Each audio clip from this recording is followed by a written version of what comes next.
Hi everyone, मेरा नाम है प्रेम पांडे और आप देख रहे हैं एजुकेशनल हाइक्स। कैसे हो मेरे दोस्त? आई होप बढ़िया होगे और पढ़ाई लिखाई भी कर रहे होगे। यार तुम अगर 8th क्लास में हो, 9th में हो, 10th में हो और आपको जो एडवांस इंग्लिश है वो समझ नहीं आती, जो टीचर्स हैं वो पता नहीं क्या ब्ला ब्ला ब्ला ब्ला पढ़ाकर चले जाते हैं, तो मेरे दोस्त ये वीडियो तुम्हारे लिए, क्योंकि आज के इस वीडियो से हम वो सीरीज स्टार्ट कर रहे हैं ना, जिसमें हम इंग्लिश की एक एक टॉपिक को कैसे वो हर दूसरे टॉपिक से कनेक्टेड है, ये चीज मैं आपको बता रहा हूँ बिल्कुल डिटेल में। और ये जो आज की क्लास है ना, ये बिल्कुल पहली क्लास होने वाली है। आपको इंग्लिश ग्रामर का ए भी नहीं आता ना, फिर भी मेरे दोस्त तुमको मैं शुरू से सिखाऊंगा और बहुत आसान तरीके से एनिमेशंस करके सिखाने वाला हूं। तो आज से ये इंग्लिश की जो स्टार्ट हो रही सीरीज है, इसके हर वीडियो को देखते जाइए। अगर आपको भी ऐसा फील होता है कि नहीं नहीं भाई मैं तो कमजोर हूं, अपन को पढ़ने की जरूरत है ना, तो चलो शुरू करते हैं बिना किसी देरी के, है ना। बट चैनल को सब्सक्राइब करना, जो कि हमारा रीति रिवाज है, चैनल को सब्सक्राइब कर देना यार।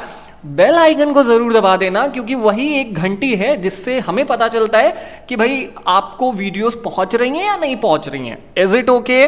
बिल्कुल सही। चलो, बेसिक इंग्लिश यानी बहुत ही जो बिगिनर्स लेवल के बच्चे हैं उनके लिए इंग्लिश है। इस पर्टिकुलर चैप्टर में मैं पढ़ा रहा हूँ आपको अल्फाबेट्स, लेटर्स, वर्ड्स और सेंटेंसेस। अब देखो, पूरी इंग्लिश जो भी आज तक हम पढ़ते हैं ना, वो इन्हीं चार चीजों से मिलकर बनी हुई है। अब कैसे इन चार चीजों से मिलकर बनी है ये भी मैं तुमको दिखाऊंगा। सबसे पहली चीज है अल्फाबेट। मान लो अगर कोई तुमसे पूछे कि भाई साहब how many alphabets in English language, क्या बताओगे? थोड़ा सोचो। कभी बताया गया है क्या कि भाई अल्फाबेट्स कितने होते हैं इंग्लिश में? नहीं, हमें ज़्यादातर यही बताया गया है कि 26 अल्फ़ाबेट्स होते हैं। क्या मैं गलत हूँ? नहीं ना, यही बताया आपके टीचर ने, 26। लेकिन ये तो गलत है भाई साहब। क्यों गलत है? आइए देखते हैं। अब ये जो चीज़ देख रहे हो आप, ये ABCDEFGH से लेके जेड तक, ये अल्फ़ाबेट्स नहीं कहलाते हैं। They are called letters. क्या कहलाते हैं ये? इनको हम लेटर्स कहते हैं मेरे दोस्त। और अगर इन्हीं के ग्रुप को यानी A to Z को मिलाकर देखा जाए ना, तब ये बनते हैं इंग्लिश के एक अल्फाबेट। तो अगर आपसे कोई भी पूछे आज के बाद कि इंग्लिश में कितने अल्फाबेट हैं, सिंपल सा आंसर दे देना, अरे भैया एक ही अल्फाबेट होते हैं। लेटर्स कितने होते हैं? 26 लेटर होते हैं। आप देख सकते हो ABCDEFG HIJKLMN OPQRSTU VWXYZ, यानी 26 लेटर्स, और इन 26 लेटर को मिलाकर केवल एक अल्फाबेट। समझ में आया? अच्छा, ये मैंने ना प्रोनाउंसिएशन लिखा है। कुछ ऐसे भी इंग्लिश के लेटर्स होते हैं जिनका प्रोनाउंसिएशन थोड़ा सा अलग होता है, थोड़ा सा डिफरेंट होता है, और हमें बचपन में जो पढ़ाया जाता है ना, हम गलत पढ़ते हैं मेरे दोस्त। अब देखो कैसे, देखो जिनकी प्रोनाउंसिएशन अलग है वो मैंने नीचे लिखा है, बाकी सब आप एज यूजुअल जैसे आज तक पढ़ते आए हो वैसे पढ़ते चलोगे। ए को हम ए कहते हैं, ई को हम ई कहते हैं, एफ को हम AF यानी एफ कहते हैं, यफ नहीं कहते। क्या कहते हैं? एफ। ठीक है। अच्छा, ये जो आई है ना, कई लोग इसको आई पढ़ते हैं। आई मतलब मराठी में माँ होता है, माँ नहीं है भाई, ये आय है। आय, बड़े प्यार से बोलो आय, है ना। L it is called L, not यल। ठीक है, यल, यम, यन ऐसे बोलते हैं हम, तो ये नहीं होना चाहिए। इसकी प्रोनाउंसिएशन स्टार्ट होती है L, M और N से। ऐसे ही आर है, आर की प्रोनाउंसिएशन स्टार्ट होती है आर। मेरे साथ बोलो आर, है ना, R. Then S, it is S not yes. ठीक है, it is S. Then U को हम ऐसे बोलते हैं। तो अब तक मैंने आपको दो चीजें बताई कि भैया अल्फाबेट कितने हैं इंग्लिश में, 1। लेटर्स कितने हैं इंग्लिश में, 26। और इन लेटर्स को प्रोनाउंस कैसे करते हैं वो भी चीज मैंने आपको यहीं पर बैठे बैठे दिखा दी, है ना। अच्छा, अब अगली बारी आती है वर्ड्स की। ये वर्ड्स कहां से आ गए और कैसे बनते हैं भाई वर्ड्स? आप देख सकते हो ABCDEFG से लेकर Z तक मैंने यहां पर 26 लेटर्स दिए कि नहीं दिए? अच्छा, एक बात बताओ, कितने वॉवल्स होते हैं इंग्लिश में? कितने वॉवल्स होते हैं? हाँ, ऑब्वियसली 5 ही होते हैं, डाउट नहीं है इसमें कोई। अब देखो, मैंने यहां पर कुछ हाईलाइटेड लेटर्स लिखे हैं, A, E, I, O और U। ये वो लेटर्स हैं जिनको हम बड़े प्यार से वॉवेल्स कहते हैं। अच्छा, ये जो मैंने नीचे अ से अह तक लिखा है ना, इसका भी बहुत इंपॉर्टेंस है। क्या है? देखो यार, इंग्लिश में जो वॉवेल्स होते हैं वो तो AEIOU होते हैं, बिल्कुल सही। लेकिन हिंदी में जो वॉवेल्स होते हैं वो अ से लेके अह तक होते हैं। आप सभी ने पढ़ा होगा, है ना। तो अब ये मैंने क्यों लिखा है? भाई कोई तो रीजन होगा ना। हाँ बिल्कुल रीजन है। देखो क्या होता है ना कि जब हम ए और एन लगा रहे होते हैं तो हम सिर्फ ए ई आई ओ यू देखकर लगा देते हैं कि हाँ ये वॉवेल है तो इनके सामने हम एन लगाएंगे, लेकिन ऐसा हर समय होता नहीं है। क्या होता है, हमें उनके साउंड को देखना पड़ता है। साउंड यानी फॉर एग्जाम्पल मैंने एक एग्जाम्पल लेता हूं, यूनियन। यूनियन स्पेलिंग होती है UNION, होती है कि नहीं होती? स्टार्ट हो रहा है वॉवेल से, बट पढ़ने में य आ रहा है जो कि अ से अह के बीच में नहीं आता है, तो वहां पर वॉवेल नहीं है भाई। हम ऐसे यूनियन के सामने ए लगाएंगे, एन नहीं लगाएंगे।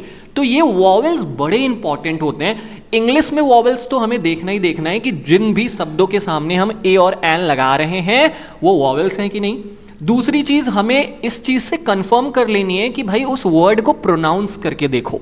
प्रोनाउंस करने में अगर वो अ आ ई ई ए ओ औ अंग अह इनमें से किसी भी साउंड से स्टार्ट होता है तो वो हमारा वॉवेल कहलाएगा। जैसे जो घंटा होता है HOUR, आर इसको पढ़ते हैं, क्या पढ़ते हैं? आर। एच साइलेंट होता है तो ये स्टार्ट होता है अ से, तो भले एच हमारा कॉन्सोनेंट है लेकिन आर के पहले हम क्या लगाते हैं? एन लगाते हैं। क्यों लगाते हैं? क्योंकि भैया आर जो है ना पढ़ने में वॉवेल साउंड से स्टार्ट हो रहा है कि नहीं हो रहा है? तो मेरे हिसाब से आप ये वॉवेल्स क्या होता है और ये वॉवेल साउंड्स क्या होते हैं, इन दोनों के कॉन्सेप्ट समझ गए होंगे, है ना। अच्छा, बिल्कुल ऐसे ही हमारा ये जो येलो कलर में आपको लेटर्स दिख रहे हैं ये 21 लेटर्स हैं, ठीक है। 5 वॉवेल्स, 21 और जो लेटर्स बचते हैं इनको हम कहते हैं कॉन्सोनेंट्स। कॉन्सोनेंट्स की भी साउंड होती है क से लेके ज्ञ के बीच में, यानी दुनिया का कोई भी वर्ड जिनके सामने हमें ए और एन लगाना है, सबसे पहले चेक कर लेना कि वो अ और अह से स्टार्ट हो रहे हैं या क से लेके ज्ञ के बीच में स्टार्ट हो रहे हैं। अगर वो अ से लेके अह से प्रोनाउंस उनका स्टार्ट हो रहा है तो उनके आगे एन लगाओगे, और अगर क से लेके ज्ञ के बीच में उनका प्रोनाउंस स्टार्ट हो रहा है तो आप उनके आगे ए लगाओगे। जैसे बहुत अच्छा एग्जाम्पल मैंने दिया था यूनियन का। यूनियन स्टार्ट हो रहा है इंग्लिश में वॉवेल से, लेकिन हिंदी में वो स्टार्ट हो रहा है य से। य आता है क से ज्ञ के बीच में, इसलिए वो एक कॉन्सोनेंट होगा और उसके आगे हम क्या लगाएंगे?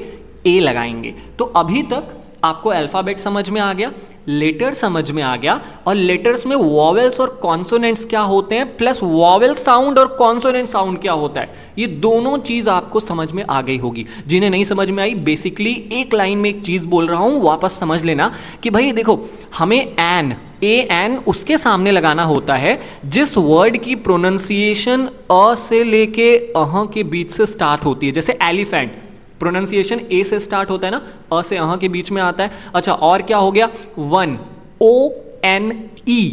अब हो तो रहा है ओ से, लेकिन ये वॉवेल नहीं है, पढ़ेंगे कैसे हम इसको? वन। व किससे आता है? क से ज्ञ के बीच में, यानी वो कॉन्सोनेंट हो गया। तो वन के सामने हम लगाएंगे ए, और ऐसे ही आर हो गया या ऑनर हो गया या ऑनरेबल हो गया, वो भले स्टार्ट है कॉन्सोनेंट साउंड एच से, लेकिन पढ़ने में तो अ स्टार्ट हो रहा है ना, ऑनर, ऑनरेबल, तो इसलिए हम इनके सामने एन लगाएंगे। आई होप आपको इतना तो समझ में आ ही गया होगा, है ना। आगे चलते हैं। अच्छा, अब ये जो लेटर्स आपको दिए हैं ना, 26 लेटर्स, इन्हीं लेटर्स से शुरुआत होती है शब्दों की, वर्ड्स की। कैसे? अब देखो भाई साहब, ये जो सी है ना, इसको मैंने उठा लिया भाई साहब। हमने फिर उठा लिया ए को, चलो इसको भी उठा लिया, किडनैप कर लिया।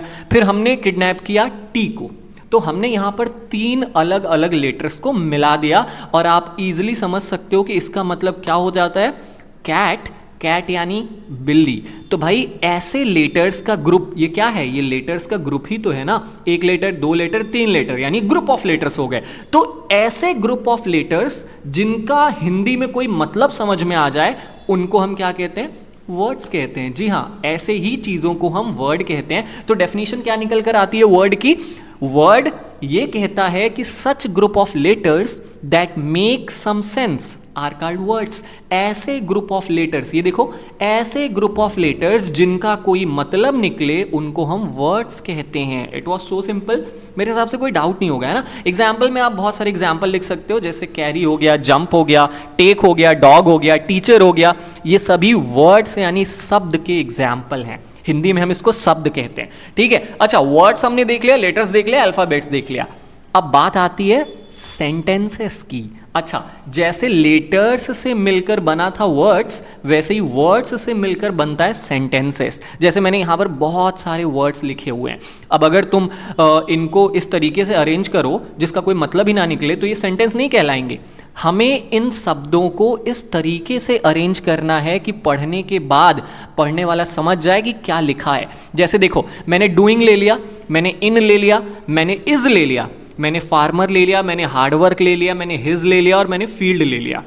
अब इन वर्ड्स को मैं ऐसे अरेंज करूंगा कि पढ़ने वाले को मतलब समझ में आ जाए। मैंने क्या बनाया, मैंने लिखा farmer is doing hard work in his field, यानी एक किसान अपने खेतों में कड़ी मेहनत कर रहा है। तो पढ़ने के बाद हमें समझ में आ गया ना क्या लिखा है।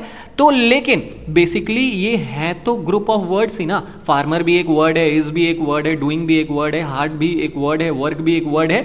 तो ऐसे ग्रुप ऑफ वर्ड्स जिनका कोई मतलब निकले, सेंस निकले, we call them sentences.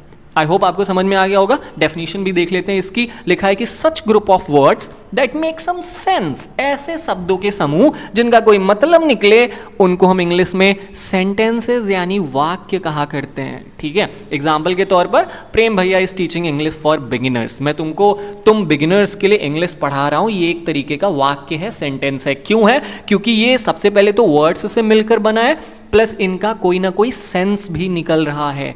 That is why they are called sentences. बिल्कुल। अच्छा, अब इस वीडियो के आखिरी स्लाइड पर चलते हैं और इसके बाद की चीजें ना ऐसे ही कंटिन्यू रहेंगी जैसे यहां पर छोड़ के जा रहा हूं, है ना। अभी तक हमें यहां इस वीडियो में केवल सेंटेंसेस तक पढ़ना है, हमने सेंटेंसेस पढ़ लिया, लेकिन ये स्लाइड किस चीज के लिए है? ये है दो चीजों के लिए। सेंटेंसेस भाई दो तरीके के हो सकते हैं। एक को हम कहते हैं काइंड्स ऑफ सेंटेंसेस, दूसरे को हम कहते हैं टाइप्स ऑफ सेंटेंसेस। आपने भी कई बार सुना होगा kinds of sentences, types of sentences, kinds of sentences, types of sentences. फर्क क्या है इसमें? फर्क है और बहुत बेहतरीन फर्क है।